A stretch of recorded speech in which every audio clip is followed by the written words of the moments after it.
Bonjour, bienvenue chez Caravelaire et merci pour votre confiance. Je vais passer quelques instants avec vous afin de vous montrer le fonctionnement de votre caravane d'une manière générale. Pour tout ce qui est des détails, vous aurez de fournis dans le bloc cuisine les documents techniques. Allez, c'est parti! Nous voilà devant votre caravane. Je vais vous détailler les éléments qui s'y trouvent. Vous avez le frein à main, la roue jockey, le câble de sécurité que je vous détaillerai par la suite et bien sûr la tête d'attelage. Devant nous se trouve le coffre à gaz. Il faut savoir qu'avec votre caravane, on vous remet une clé et une clé sert à ouvrir toutes les serrures. Porte d'entrée, portillon WC, portillon de garage, l'ensemble de votre caravane. Évidemment, un double vous est fourni. On est parti. À l'intérieur de votre coffre va se trouver différents éléments. Vous allez avoir un réservoir d'eau usée à mettre en place sous la caravane. Je vais vous montrer comment ça marche. La manivelle spécifique pour le serrage des roues et pour la mise en place des stabilisateurs. Le gaz, on utilise principalement du propane. Il est interdit de rouler avec le gaz ouvert. Également, l'emplacement prévu pour la roue de secours. Petite astuce pour fermer l'ensemble des verrous de la caravane. Vous positionnez la clé, vous tournez et vous poussez. Pour ce qui est de l'entretien, que ce soit carrosserie ou éléments installés type B, nous vous conseillons l'utilisation de savon noir. Évitez les produits abrasifs ou alcoolisés. Toutes les baies sont des baies à double vitrage. Va se trouver sur la partie extérieure aussi des caravanes des trappes d'accès. Vous avez un tout petit pictogramme, un petit dessin qui vous explique ce à quoi elles correspondent. Comme vous pouvez le voir ici, on a un robinet, ce qui veut dire que c'est le réservoir d'eau propre. Le remplissage se fait par ici. Sur cet emplacement, vous avez un petit éclair dessiné. C'est le symbole de l'électricité pour lequel vous avez raccordé votre caravane avec la P17. Vous avez un détrompeur de toute façon pour faciliter la mise en œuvre. Et voilà, c'est fait. Vous êtes prêts. Pour l'accès au remplissage du WC ou à la cassette, c'est par ici que ça se passe. L'accès au réservoir d'eau propre, remplissage de votre WC, se trouve ici. Vous avez une partie qui se plie en coude.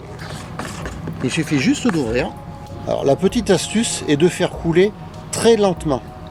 Comme ça, l'eau que vous voyez est chassée par l'eau qui arrive. On a toujours l'impression que ça va déborder, mais ce n'est pas le cas. Vous avez un petit niveau pour vous permettre de visualiser le niveau de l'eau. L'eau montera ici. Pour sortir la cassette, petite astuce, vous avez une poignée verte ici. Il faut bien qu'elle soit levée, sinon ça bloque. On lève, on tire. Évidemment, la cassette est à vider dans les endroits stipulés au camping et par ce tuyau. Il suffit d'ouvrir le bouchon, de procéder au vidage et pensez bien à appuyer sur le bouchon des vents afin de créer un appel d'air. Sur certains WC, le remplissage du réservoir se fait par une trappe indépendante. Pour la mise en place de votre caravane, nous vous conseillons d'utiliser la manivelle fournie à cet effet dans le coffre à gaz et de procéder à la descente des vérins. Cette opération se fait également sur les deux vérins situés à l'avant de la caravane. Une fois l'étape des vérins réalisée, il ne vous reste plus qu'à positionner votre réservoir eau usée sous le regroupement des eaux usées, généralement situées à l'arrière. Et voilà, notre petit tour extérieur se termine. Allons voir ce qui se passe à l'intérieur. Une fois à l'intérieur et la prise P17 branchée, assurez-vous que le module 230 spécifique pour cette utilisation situé dans la penderie de votre caravane soit bien en position haute.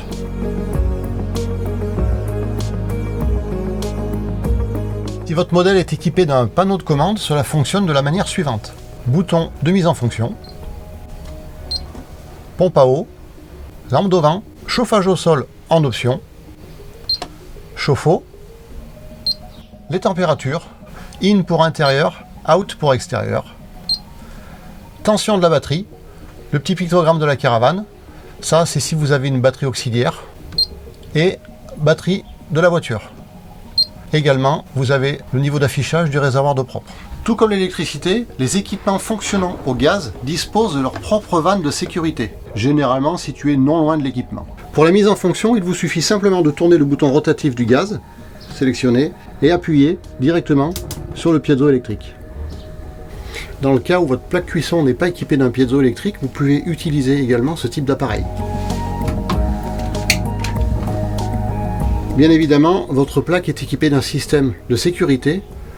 Si jamais la flamme venait à se couper, le gaz se coupe également automatiquement. La mise en fonction de votre chauffage se fait via ce bouton. Il suffit de tourner le thermostat au maximum et d'appuyer jusqu'à ce que vous entendiez le piezo. Une fois que la flamme démarre, vous pouvez le vérifier par la petite fenêtre ici. Tenez appuyé 5 secondes et relâchez. Si votre modèle est équipé d'un système d'air pulsé, la mise en fonction se fait de deux façons. Soit en automatique, soit en manuel. Et vous pouvez varier la quantité d'air désirée avec le thermostat. Ce modèle est équipé d'un frigo 150 litres fonctionnant en 12 volts. Pour procéder à l'ouverture, on tourne le verrou, on tire. La mise en fonction se fait via le petit bouton rotatif placé sur le côté. Et lorsque vous fermez, petite astuce, écoutez bien le bruit. Voilà. Certains modèles de caravane sont équipés de frigos Trimix dits à absorption. Comprenez par là fonctionnement aux 3 énergies, 230 volts, 12 volts et gaz. Pour la mise en fonction du frigo au gaz, tournez le sélecteur d'énergie sur la position gaz, le thermostat à fond, on appuie pour libérer le gaz et on démarre le piezo. Une fois cette opération effectuée, le voyant vert apparaîtra complètement. Pour la mise en eau de votre chauffe-eau, 4 étapes indispensables. La première, que le réservoir d'eau soit rempli. La deuxième, pensez à bien vérifier que les 2 soupapes de vidange soient correctement fermées. La troisième, on procède au vide d'air des tuyaux. Pour cela, on ouvre les robinets position eau chaude. Et la dernière étape est la mise sous tension de l'appareil, soit par le panneau de commande, soit par le bouton situé non loin du chauffe-eau. Les lanterneaux sont équipés d'un système de sécurité afin d'assurer le verrouillage lors du roulage. 2 points essentiels concernant votre caravane. Celle-ci bénéficie d'une garantie étanchéité 7 ans, conditionnée par des visites d'entretien obligatoires et annuelles à faire chez votre distributeur agréé. Dernier point, si vous voulez utiliser votre caravane longtemps, pensez à bien respecter les préconisations ou conditions d'hivernage. Celles-ci sont détaillées dans votre carnet d'entretien. Vous voilà sur le départ, il ne reste plus que quelques étapes pour accrocher votre caravane. Étape première, le câble de sécurité. On le passe bien derrière le col de cygne et on n'a plus qu'à raccorder la tête d'attelage. Petite précision, derrière la poignée vous avez 2 loquets, un petit loquet vert, un petit loquet rouge. Si vous voyez du vert, c'est que la tête est en bonne position.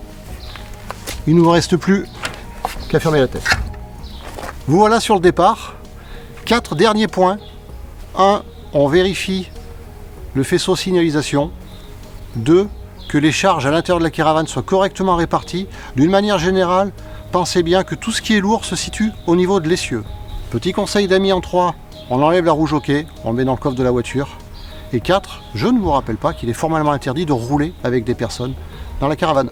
Et voilà, le temps est venu pour moi de vous laisser. J'espère que ce tuto vous sera utile pour découvrir votre nouvelle compagne de vacances.